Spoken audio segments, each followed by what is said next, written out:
Hello and welcome to the Cosmic Heart podcast. I am your host, Jessica Hope with Cosmic Heart TV. Today we're going to be talking about imprinted traumas and trauma blueprints and energetic systems that imprint in children from a very young age and make our way inevitably into how to heal it. This is a very big topic, and this is something that there is, as I see it, a gap in spiritual teachings when it comes to when the trauma happens and when the trauma has already formed, and how to essentially negate the effects of the traumas that have happened and what to do in the interim. So, I mean, it's such a deep, introspective, and multi-layered topic. So, I mean, it's not going to be covered all in one conversation, but it is really, really important to talk about. And I am going to preface this whole entire episode by stating that I myself am going to position myself as an expert in this field because I have 39 years of healing trauma within myself, and I have 19 years of healing many things within my children. So that being said, I have a lot of extensive experience. I also have an extensive background in healing and master healing and master channeling and being a soul catalyst and being an activator and being a master of many different art forms of spirituality and healing. I have many different lineages that I carry. I also am a holder of the Munai Ki rites, which is a 40,000 year lineage of shamans. I have a lot of credentials, so to speak. So that being said, let's dive in. When it comes to trauma in the infant stage, this goes all the way back into the blueprint of when the baby is being formed in the womb. And then we have trauma that is passed down generation to generation when it comes to cellular memories, spiritual, the spirit and energetic passing of trauma from the great grandparents to the grandparents to the parents to the baby.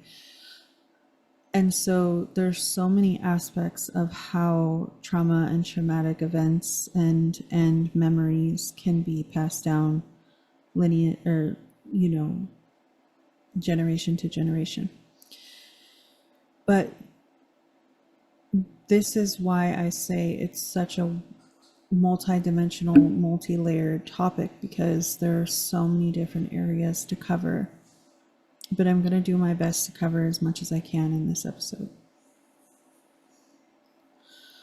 So when trauma begins, it does pass spiritually and energetically from up the lineage down into our children. But when we have, as the parent, the knowledge of how to essentially deactivate and erase these trauma blueprints, we are capable of holding so much power over our children's future generations down the line. And so what I want to give is the empowerment and the knowledge and the teaching of how to do this, so that you then can take back your power over not passing generational trauma down any further. It can stop with you. obviously there are some things that are unavoidable. I mean, it is what it is.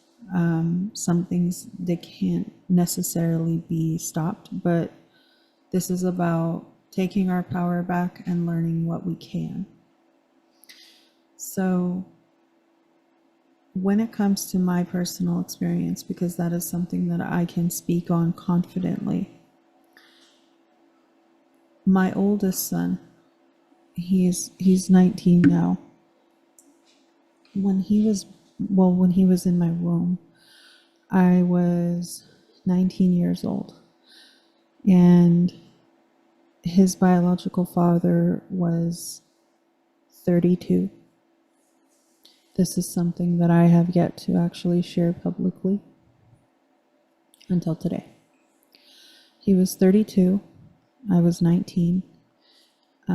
He was extremely abusive and controlling, and he lied to me about his age. And when I was with him, he constantly threatened to essentially end my life, and he threatened to cause great harm to my family, etc., if I were to leave him. And there was a lot of physical abuse, there was a lot of mental abuse, there was all of the above. There was a lot of very dangerous, very traumatic things that happened during my pregnancy with my now 19-year-old son. And when he was born, his heart had 4 different conditions. And I knew that it was because of the experiences that I had experienced during my pregnancy. And I was only 19 at the time, so I did not have the full extent of conscious knowing that I do now, because of course I've come into myself so much more and learned so much more in the interim. So when he was coming into the first few months of his life, it was really scary, and I had to have a restraining order against his biological father, and just totally in survival mode, trying to figure out how to be a mother and going through all these different experiences, essentially what felt very alone. I just had to figure it out. And the more that I realized and understood about how these things passed down, the more I understood why he was born the way that he was. And I had my second born son, who is by a different father, who's now, my son's now 16. My oldest son had heart surgery. My 16-year-old was about 9 months old, I think. And my oldest son was a little over 3.5 years old. And so it was a really scary, genuinely traumatic experience for him and also for me.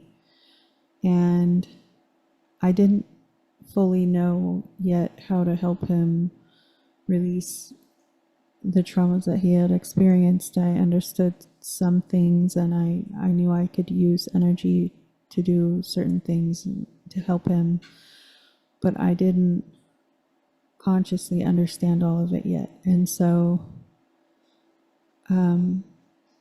when things began to show a pattern with my ex-husband, my 16-year-old's biological father, and I noticed there was a lot of patterns that began to surface that looked familiar to things that I had experienced with others.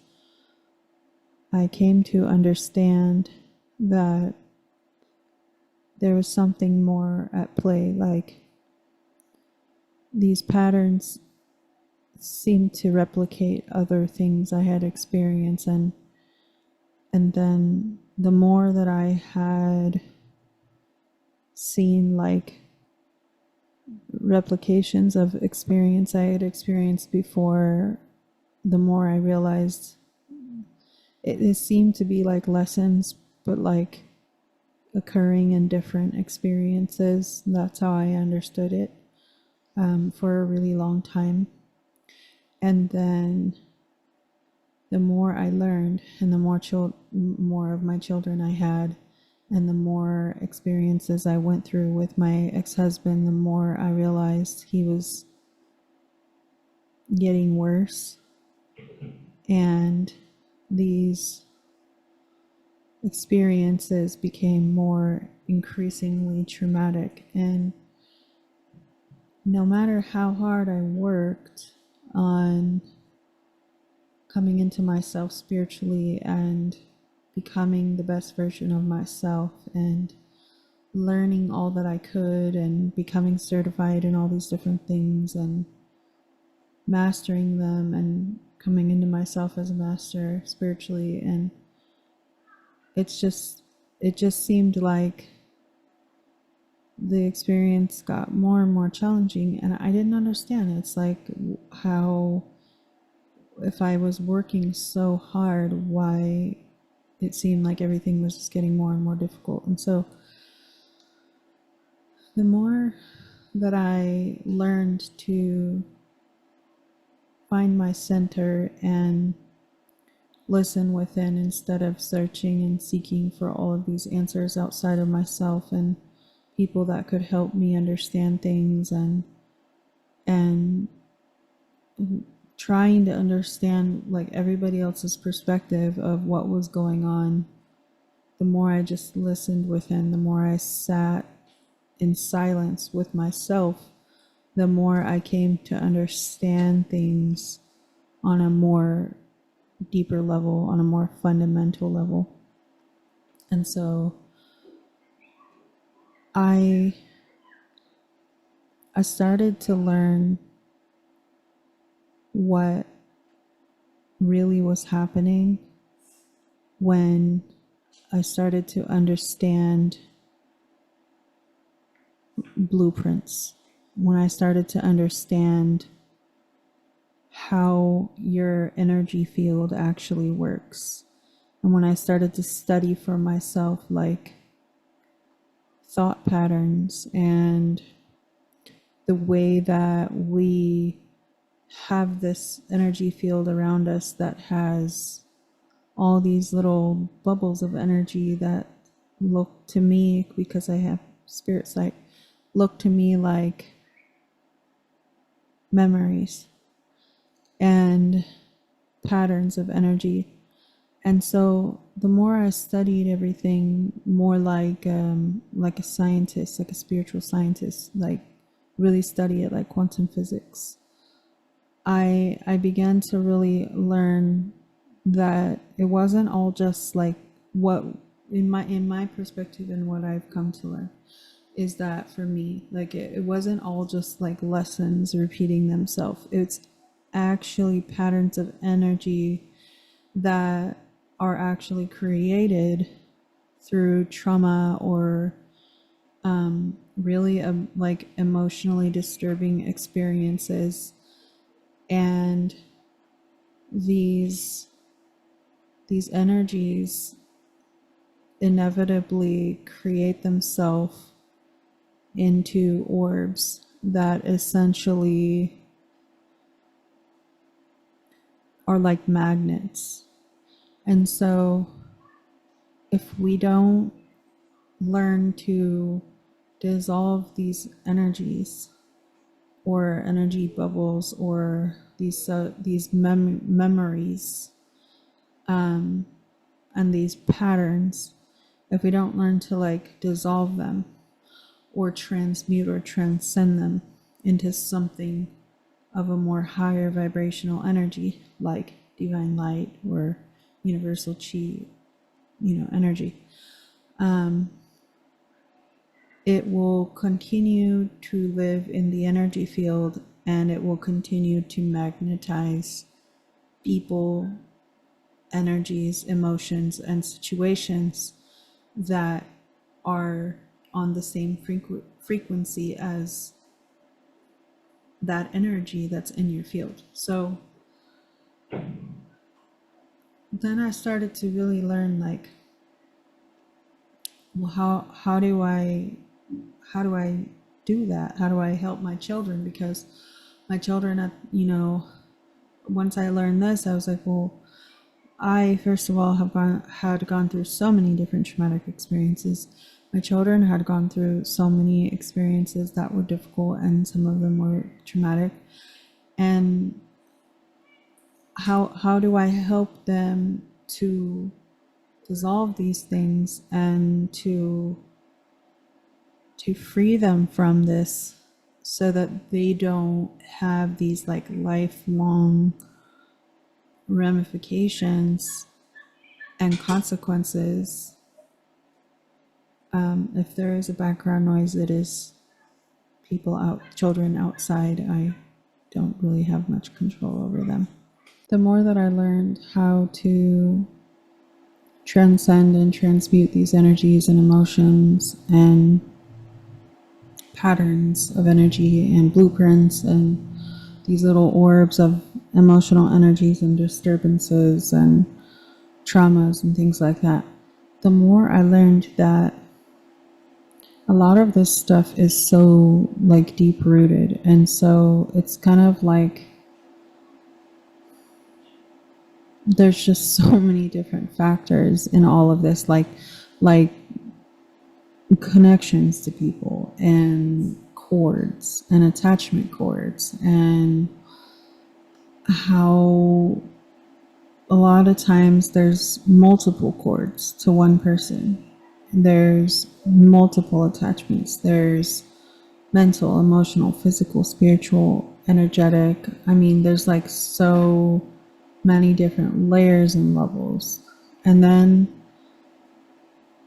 understanding entities and understanding spiritual attachments of all types, understanding how things that happen when we're really little or in our younger years can have a potential to cause dis-ease in the body and physical issues if they manifest into these things. There's so many different layers and levels to all of this. And so when parents are able to be fully conscious and fully aware of how their impact affects their children, and when grandparents and other family members are able to be fully conscious of how their impact affects children, and they're able to understand consciously how the abuse, whether it is intentional or unintentional, affects children, they're able to be much more responsible with their impact in that child's whole entire life. And the thing is a lot of the grandparents that we have in my generation are still so stuck in like the older ways that they tend to be really rigid. And then my generation's parents tend to be really rigid too, because their parents were really rigid. And so even though my generation is the real majority, is the real genuine change makers when it comes to our wave of souls that came in to make these changes, we're more of like the indigo souls. And so we came in to like really set these changes in motion to say, hey, like, we understand that your way was good for you, and we understand that it worked for you guys to an extent, but we're different now. The world is different now. People are different now. And we're requiring a lot less hunter-gatherer, primal type mentality and warlike mentality, and more evolved, conscious, spiritually in tune with the soul and heart ways of living and being. Because back in the previous generations, a lot of things were, you got to be strong, like you have to be tough, you can't let people see you as weak, because there was so many bullies. There were a lot of like, you could get drafted in the war, so many different things to be, you have to be mentally tough for. Where now, even though a lot of the older generations, they see my generation somewhat, but more the younger generations, as too soft, maybe in some ways that might be true, but at the same time, it depends on whose perspective that is. And I believe that there should be a balance between teaching our children and their our children's children, but our children's generation, how to be strong when it comes to being mentally wise, be physically healthy, be spiritually aware, and be tuned into your surroundings and the people around you at all times. There's more manipulation and masking and false identity that social media has really amplified and enhanced than I feel like there ever really has been now. And this age of like filters in pictures and videos and like photo enhancement stuff, and just like all these things that make people feel like they have to be like the most physically perfect looking version of themselves. This causes, well, it has the potential to cause a lot of depression and a lot of self insecurities and self-consciousness in our children's generation and in our generation, because the world of social media is so fake, and people are always pretending. A lot of the time they're always pretending to have their best life, and they're always happy all the time. Or if people share that they're having a difficult time, a lot of times people will say, why are you complaining on social media? Go talk to a counselor, or go talk to your friends or whatever. But sometimes, and more often than not, people feel so isolated because this digital technological age keeps people really isolated and disconnected, that they don't really know who to talk to. They don't know where to turn, and they don't feel like they have anybody close enough to share what they're going through intimately. And so sometimes their only recourse is to share what they're going through on social media. And a lot of times, unfortunately, they get ridiculed for it. So, we have such a pull on people's psyches in different directions, because we have these different viewpoints, different cultures, different generational beliefs, different ways of thinking one person is right over another person. We have cancel culture. We have the being offended by everything culture. We have the standing up for your rights and everything, but like not really seeming to focus on the most important, which is the main basic like human rights and freedom movements and culture, which like I'm not knocking literally anybody unless you're a pedophile, in which case, yeah, I'm knocking that. That's absolutely abhorrently evil. But other than that, whatever you believe in is, and it's for the highest good of humanity, stand for it. We have so many moving components and moving parts. And so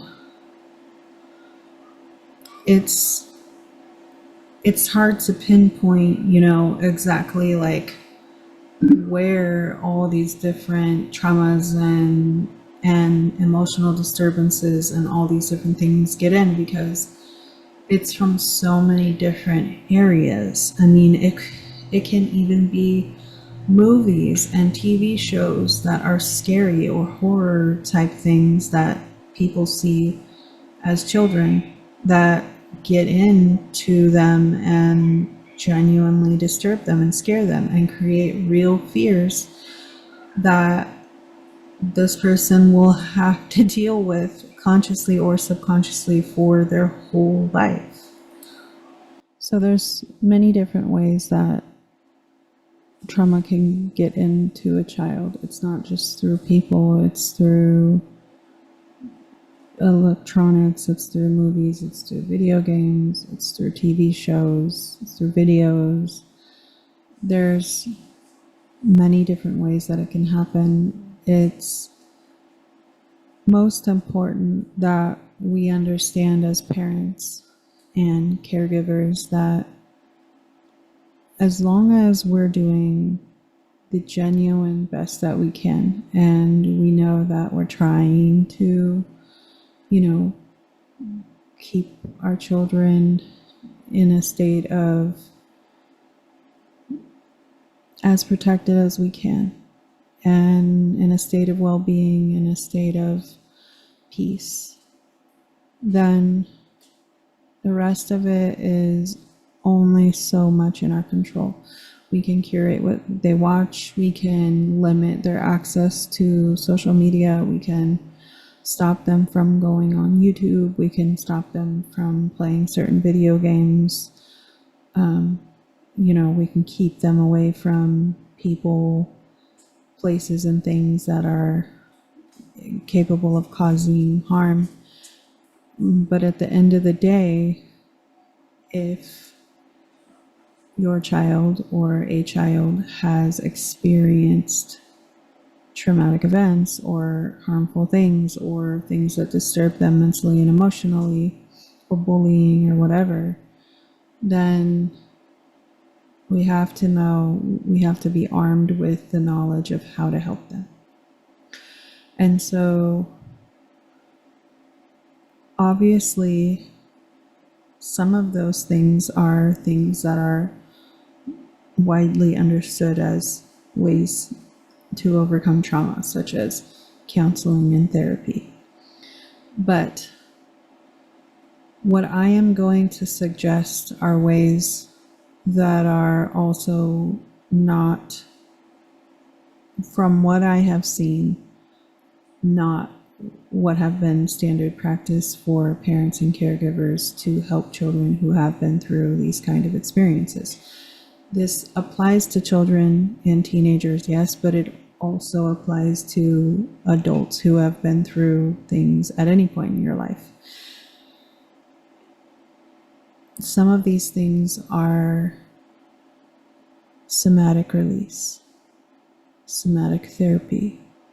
Some of these things are as in-depth and simple as sitting down and talking to your child, not just once, but start with one conversation and work your way through things one by one as you talk to them each time.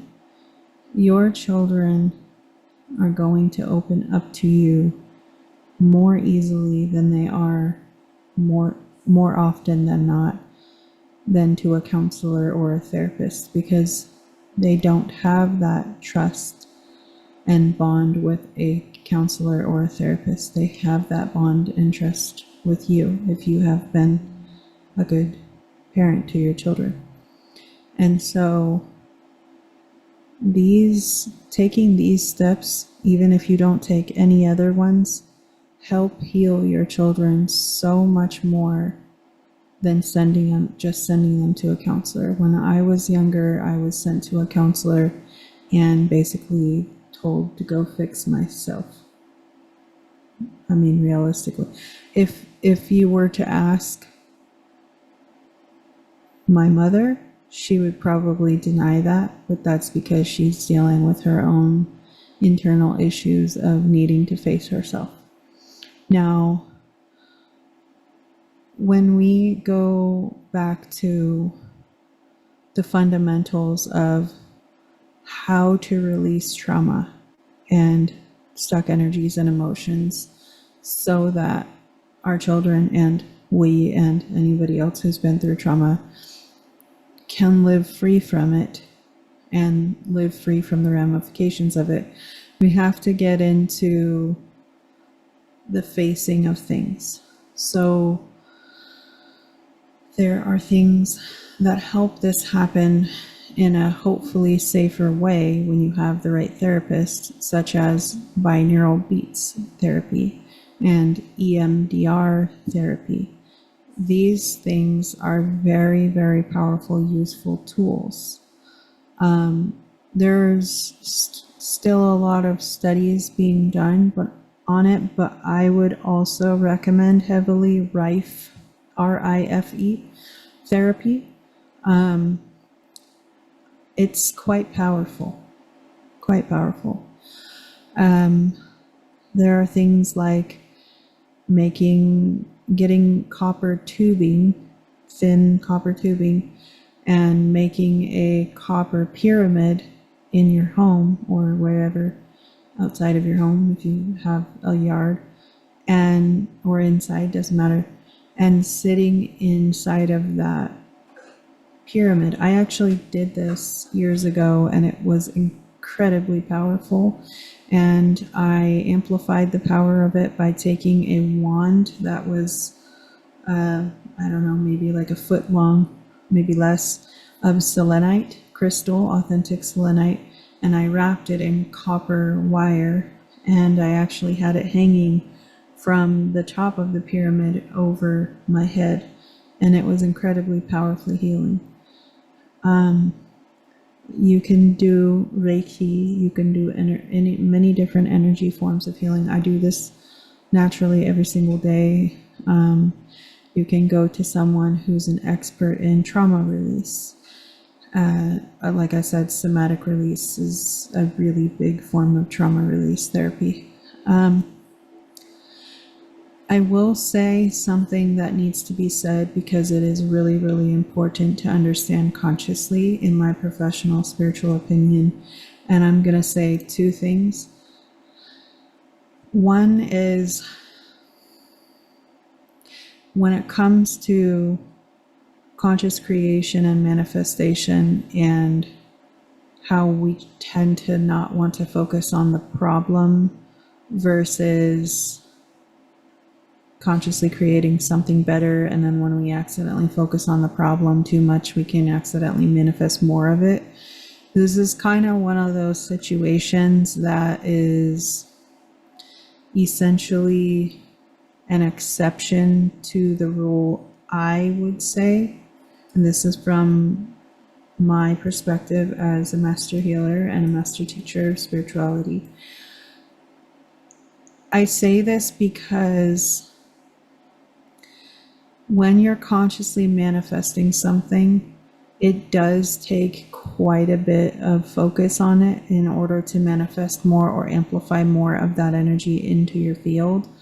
But in my opinion, I would say that it is crucial to go through the process of transmuting and transforming, transcending these energies of trauma and deep-rooted emotional disturbances and pain and just hurt and all the things that you've experienced.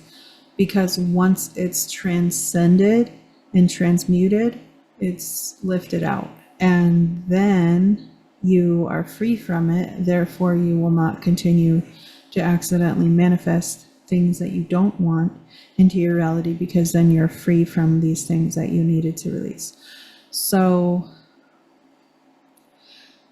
go with your heart and soul. If you do not feel like you need to go through this kind of release and therapy and transmutation work, that is also completely okay. That just means that that is just how your journey is meant to be. There is no real wrong or right way to do healing. There's no wrong or right way for anybody, because, I mean, like, that fits everybody. What's right for one person is not going to be right for everybody else. What's right for one person may be right for a whole group of people, but that does not mean that it's the only right way to do healing.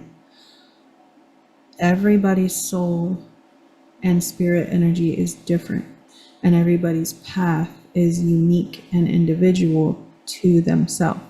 So we cannot morally say you're doing that wrong or you're doing that right, unless it comes down to what is spiritually, morally correct, as just like the law of being a being here on earth. If you cause harm to someone intentionally and you know that it is not really the right thing, because in your soul you know it's the wrong thing, then I feel we can say, okay, you did something that was not the right thing to do, was not a good thing to do. Other than that, we have, so I believe, that we should adhere to the law of non-interference when it comes to free will of others. If someone is not directly harming you or your children or your loved ones, but they're causing harm to someone and you can help that person, do something. But when it comes to like bigger issues with things, I mean, we do our part and we do the best we can, but we can only do so much. We have to find acceptance with the rest. So again, all of this is such a multi-layered conversation. I mean, there are so many different aspects to all of this, and I am absolutely more than happy to answer questions that anyone might have. I mainly just wanted to touch on something that is just so deeply rooted in humanity that I've seen, okay, once you're already an adult or you're older and you need to go through this healing process, these are the steps you can take, but I've personally not seen anyone really covering, like, how do we take accountability and ownership for our role in our children's life, parental roles in the children's life, and how the abuse from a parent or a family member can cause lifelong issues or implications. Now, I do want to touch on something that is very, very important to me, because it is something that I need to say. And that is that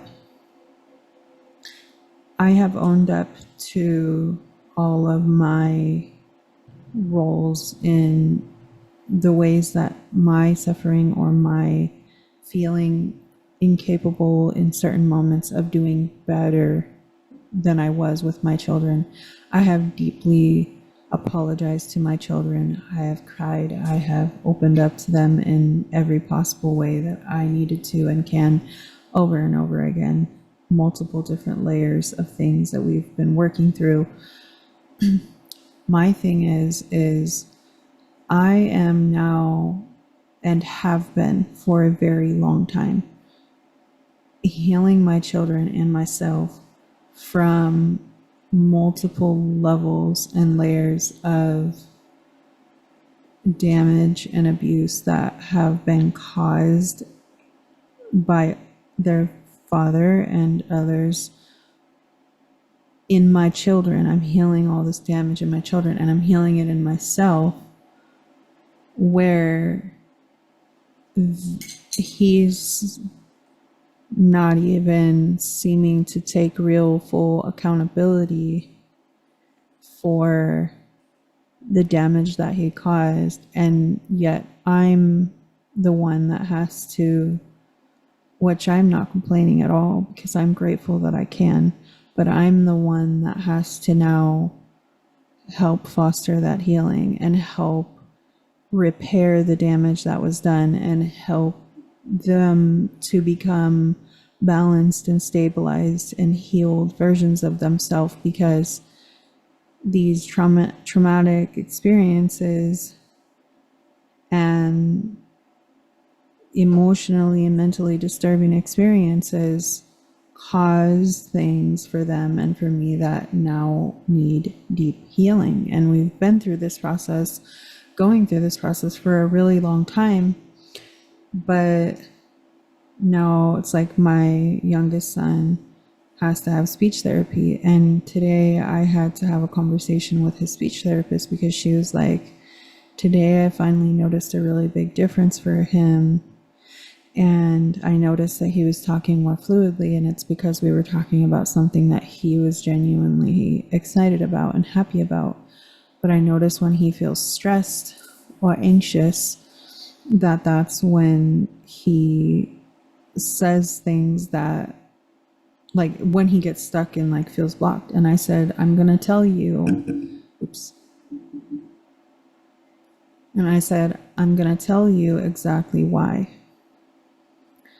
And it was really hard for me to talk about it, but I said that it was because for a long time, his father, every time he would try to talk to him, when he would try to stand up for himself and say he wasn't doing something wrong that his father thought that he was doing wrong, his father would immediately yell at him and tell him to shut up and shut his mouth and stop talking.